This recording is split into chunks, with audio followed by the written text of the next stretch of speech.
double pneumonia na kinamatay ni Pope Francis, didiscuss natin yan.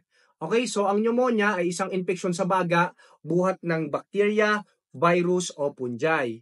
Okay, so pag sinabi naman nating double pneumonia, ibig sabihin po, dalawang baga natin ang naapektuhan. Okay, so tingnan nyo po yung picture na ito. Ito po yung normal x-ray findings natin sa baga. Yung kulay itim na yan, ang ibig sabihin po niyan ay hangin. Yan po ay normal findings ng ating baga. And anything na solid or anything na liquid ay magmumukhang puti sa x-ray natin. So, compare naman natin sa double pneumonia na x-ray findings ng taong may double pneumonia.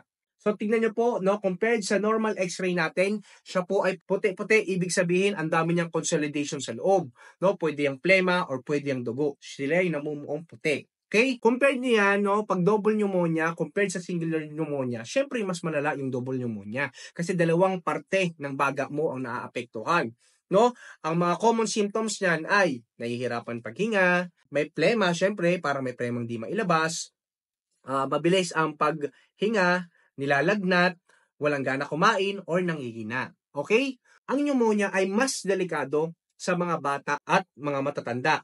Dahil hirap po tayong ma-expectorate yung plema natin. Bukod po doon, syempre, mas mahina yung immune system natin.